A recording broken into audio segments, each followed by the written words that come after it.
there are people in that Israeli cabinet like Ben-Gvir absolutely itching to restart the fighting. In fact, they don't think it should have stopped. He actually said at the weekend, I call on the Prime Minister to order the IDF to renew full-scale fighting in the Strip at full strength. The false belief that Hamas will change its ways or will even abide by the agreement it signed are proving, unsurprisingly, to be dangerous to our security. This Nazi terrorist organization must be destroyed completely, and the sooner the better. And the problem with that is, Donald Trump has put a lot of political capital and been successful getting the hostages out, but he's putting capital on a level of trust with Hamas leadership that they do actually want to bring this to an end. But at the same time, he's got senior Israelis in the government there who want the complete opposite. So, there is a lot of distrust on both sides here. Yeah, that's for sure. And I don't know, I guess at this point in time, years later, I just can't even believe that you can say things like, well, look, this is a terrorist group that wants to destroy Israel. I mean, look, the reality we're looking at is that Gaza has been destroyed. And, Piers, you're absolutely right to call out people like Smotrich and Ben-Gvir and other far-right members of the... This debate is from 7 months ago, so I think this is right before they started with Iran. I think this is like right after the Gaza thing was kind of clearing up, but before the Iran and Lebanon and the new wars that Israel decided to start, so we can't investigate them for the war crimes in the old war.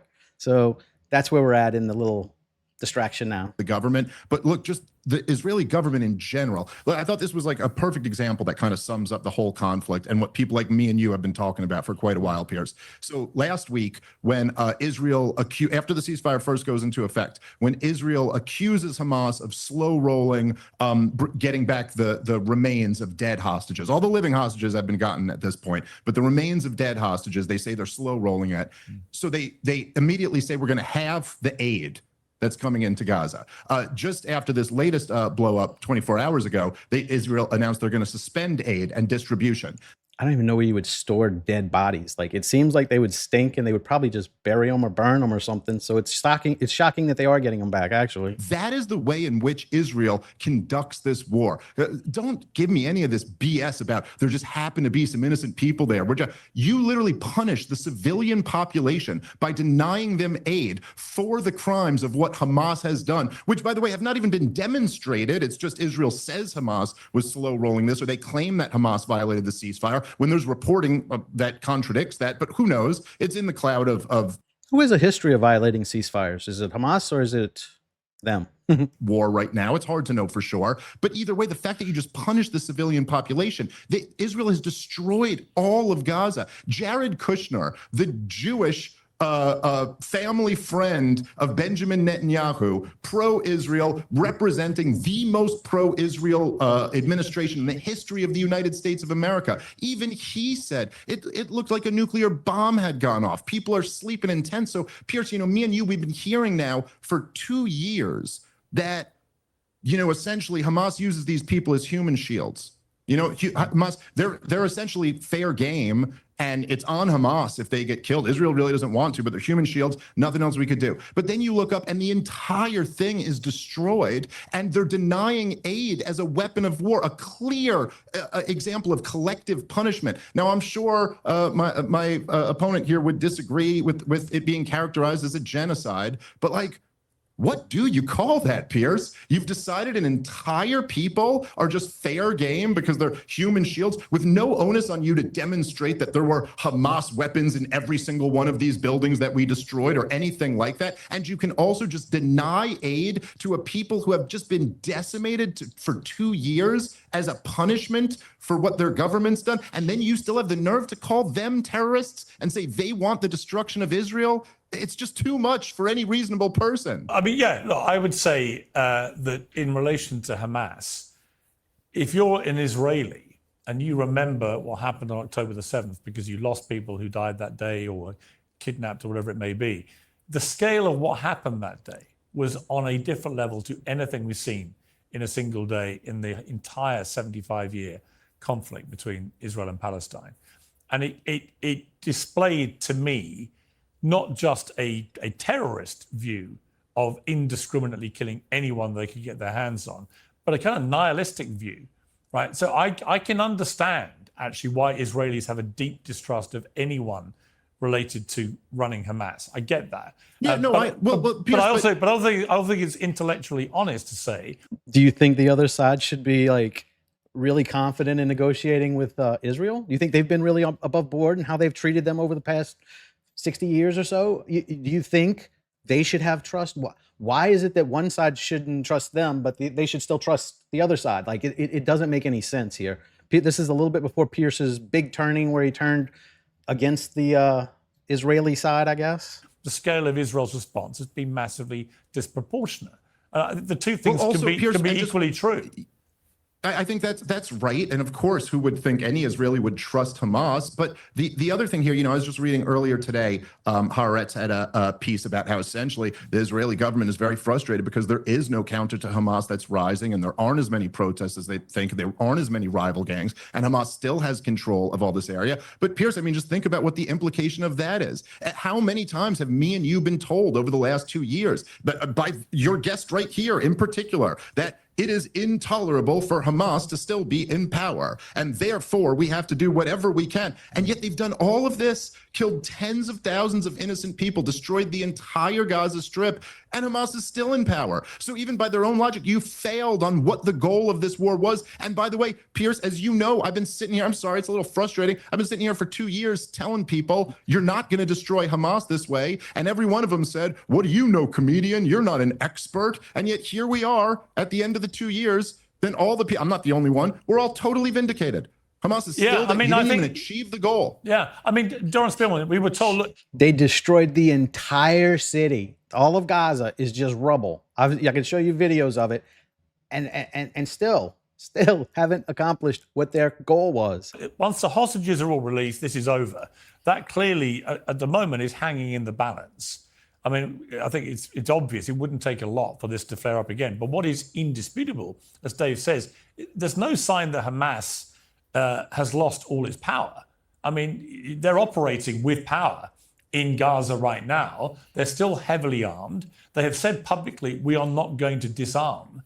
So, it seems to me that the original aim of releasing the hostages is one thing, but this idea that Israel has defeated Hamas is clearly not true. So where does that leave this ceasefire other than in a very precarious place? If Hamas just say, we are not disarming, what does Israel do?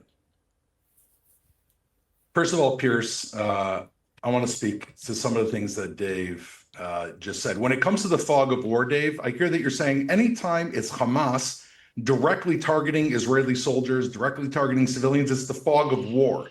You're saying that's the fog of war. But when it comes to Israel targeting Hamas, you still refuse to accept the basic principle. There was no Wannsee conference here. Israel's not committing genocide. There's no ethnic cleansing because they're Gazans. We have one. This is the issue with their way of thinking.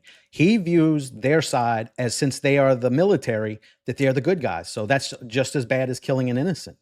The military are the ones who are killing all the people in Gaza. Like, they are not. If you look at this as war, then you can't call one side a terrorist and the other side not, because they're both doing the exact same shit. They're both killing innocents and pretending like they're trying to kill the hostiles. So I get so frustrated listening to these apologists pretend like one side's a terrorist and the other side's the good guys when they're doing the exact same shit. Like, we can't even pretend like we're the good guys in Iran. We blew up an all-girls school. Like, can you imagine if Iran dropped bombs on an all-girls school in America? We would have everyone in the country ready to go kill them. But we just pretend like we're the good guys, so it's okay when we kill children. No, good guys don't kill children. One goal, Dave. One simple goal: to destroy Hamas and bring home our hostages. And all of a sudden, it's not the fog of war, Dave. It is your fog. You're unwilling to understand the most basic principle here, that there's probably never been a more moral war fought by an army that does not want to go to war. What's the proof? It's exactly what you're saying. As soon as we got the hostages home, as soon as President Trump put a deal on the table, it's not a perfect deal.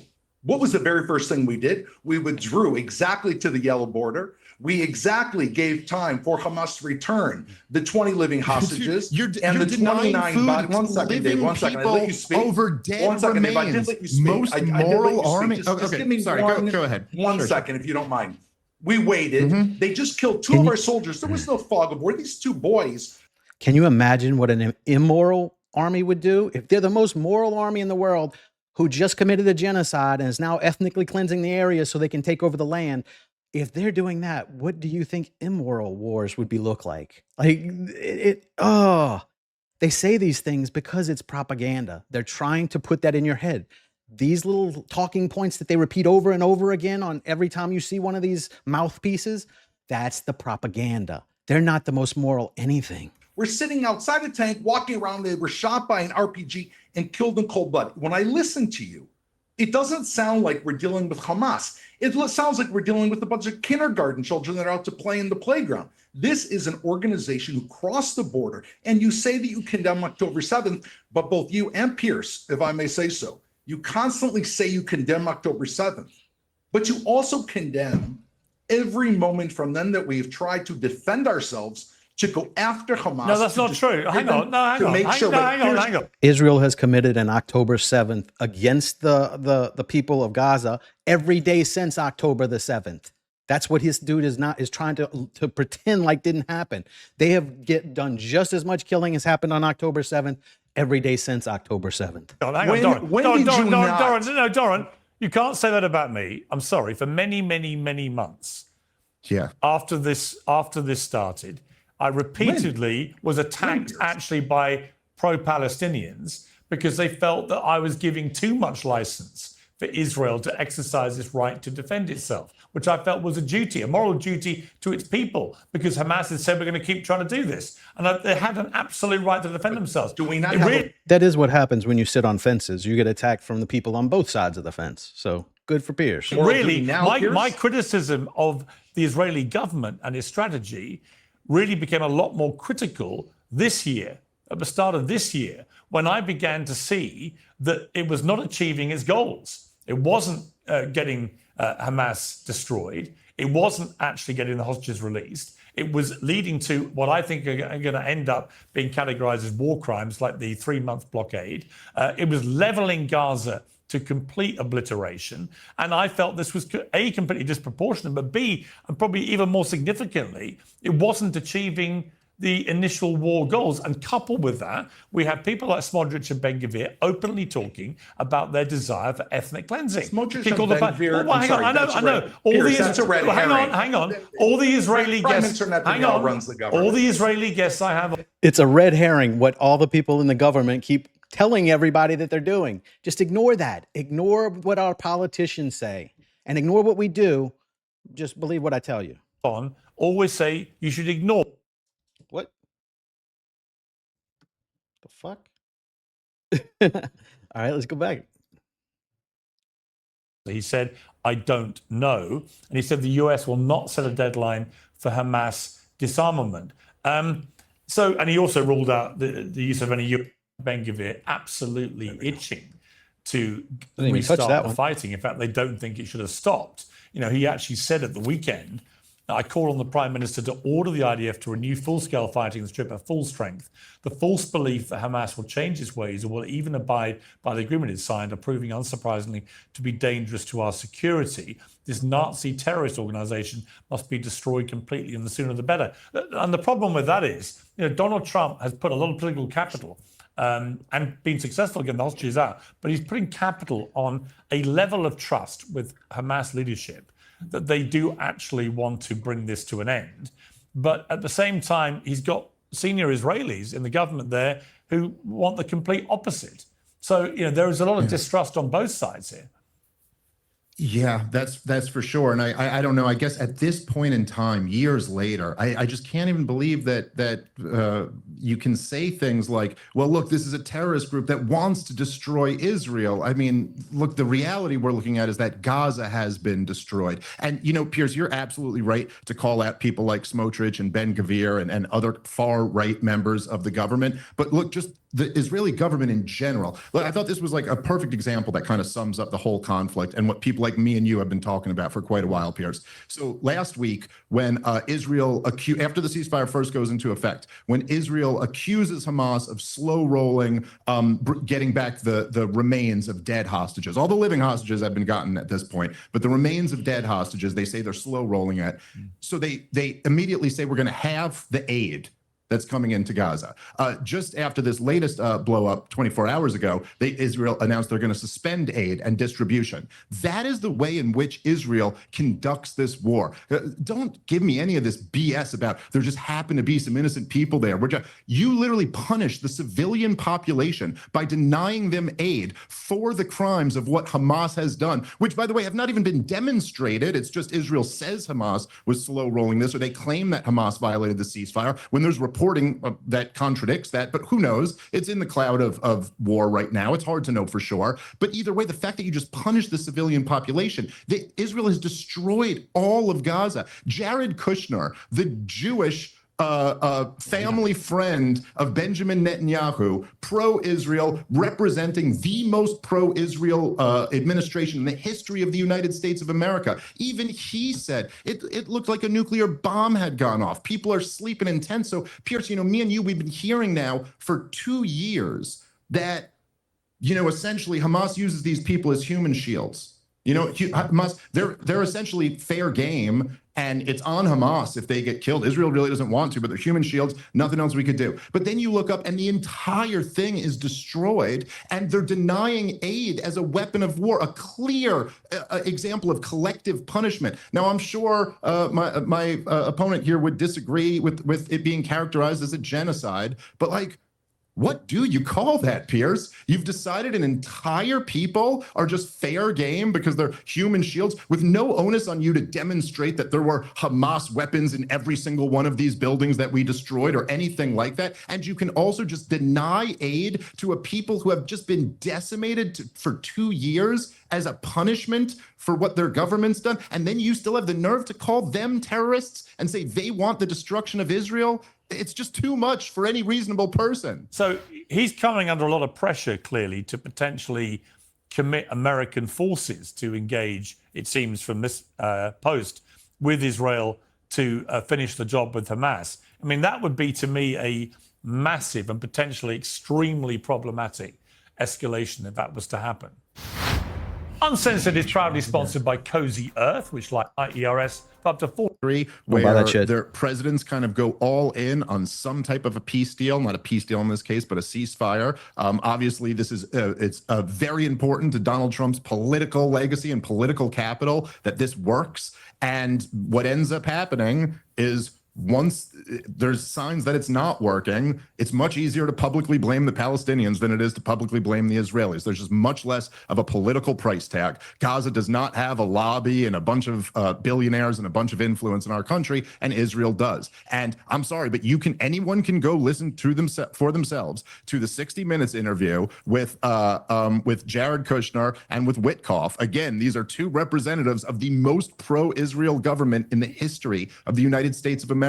And they are both saying Israel was out of control. Israel had to be brought to the table. Israel was doing things that weren't in their long-term interests, says Jared Kushner. Yeah. And they both also said a very interesting detail that all of the intelligence that they were getting was saying that Hamas didn't want to do a deal. But as soon as they approached them with this deal, Hamas was very enthusiastic about getting it done. And by the way, that is very consistent with reporting that's been done by Jeremy Scahill and Ryan Grimm. Like some of these journalists who actually do talk with the leadership of Hamas. Now, Piers, to the point that was made before, I'm sorry, you've been interviewing me on this show for 2 years now or something like that. You've had me on a bunch of times. I mean, just tell me, to any normal person, have I ever seemed like I'm sympathetic to Hamas? No. Or that I'm saying that they don't have the responsibility they have? I've chastised other critics of Israel on this show before because I think it's goofy when people do that. And by the way, Dave, Hamas, I would say it's perfectly reasonable and intellectually honest to say Hamas are despicable, and what they did on October 7th was a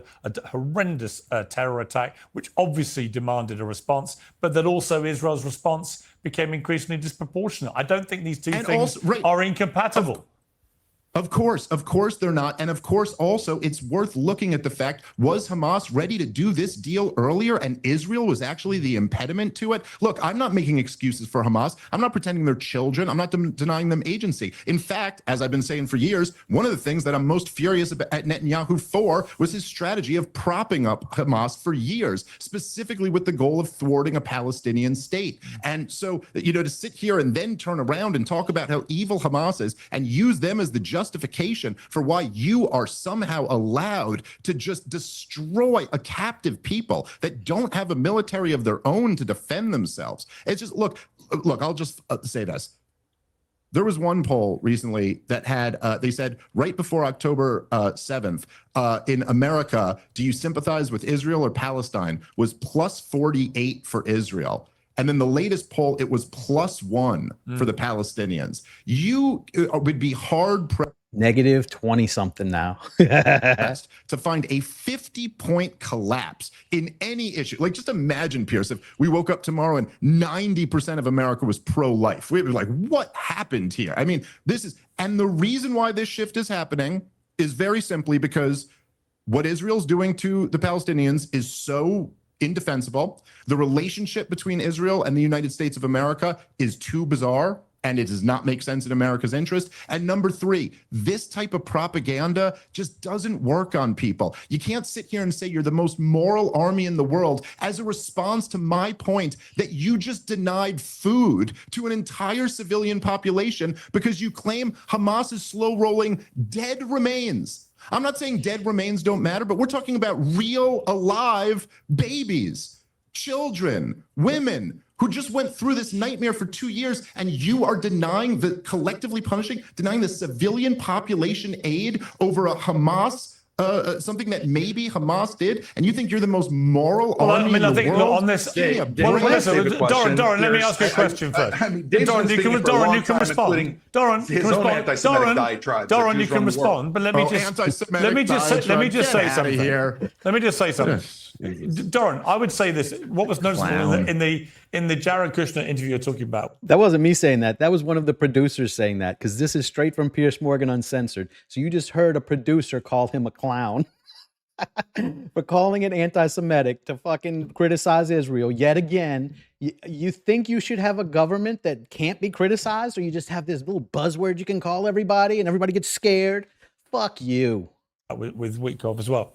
They made it clear the tipping point for American intervention to rein in Israel was the completely senseless attack on Doha, on the Hamas negotiators who were considering the latest plan to bring this to an end, which ended up killing no Hamas negotiators, which in itself I think would have been an appalling thing to do at that time when people were trying to bring peace. But actually ended up killing a bunch of people unconnected, including one of the Qatari security service people. And that was a tipping point because Donald Trump, I was there in Qatar earlier this year at the state dinner by the emir for Trump. They're very close. They go back a long way. America has its biggest army and military base in the Middle East is at Qatar.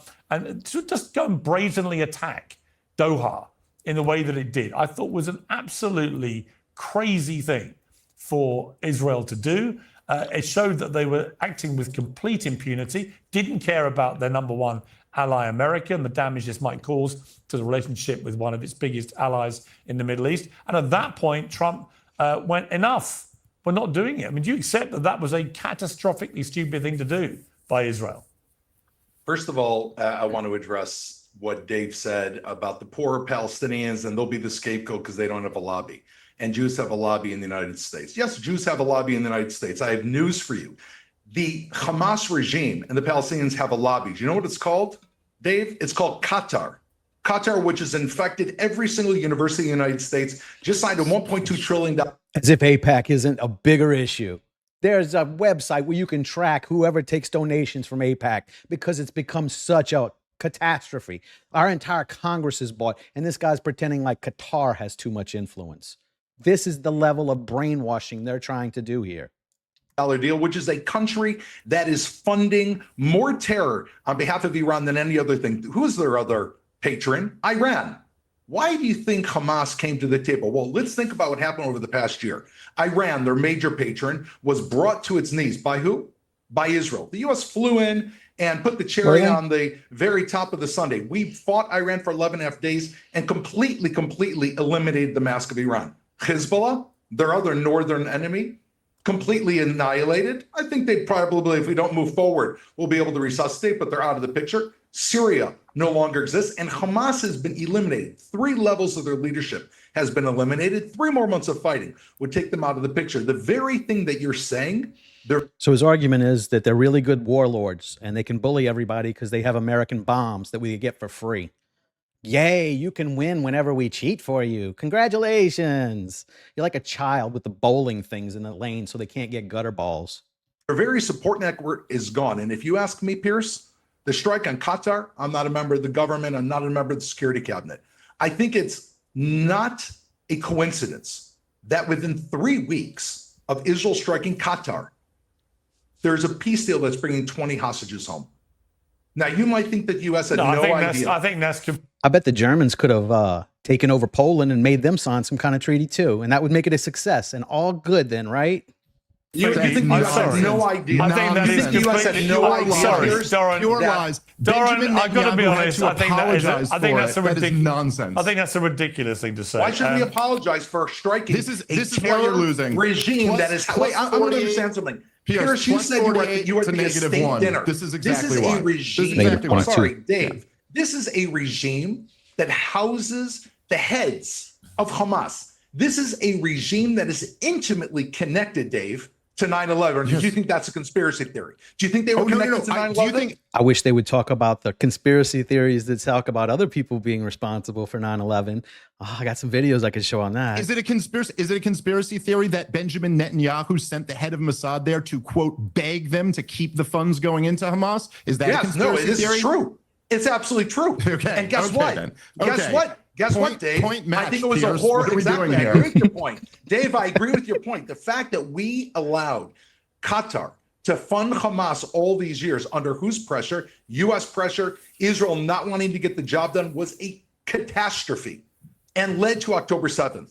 By enabling that regime to get that funding, How can you say that and not hold follow that with on, Dave. Benjamin Led to Netanyahu should October step down 7th. immediately? However, Like, what? once October 7th Okay. happened and Israel woke up to the idea that you cannot contain an enemy like Hamas. You cannot just beat Hamas. You have to risk your lives. You have to go after a regime that spent 20 years, Dave. I was in Gaza. Have you been to Gaza? Oh, Did here you we go to Gaza between 2005 and I 2023? think, does anyone on the internet Wait. not know the answer to this question, Pierce?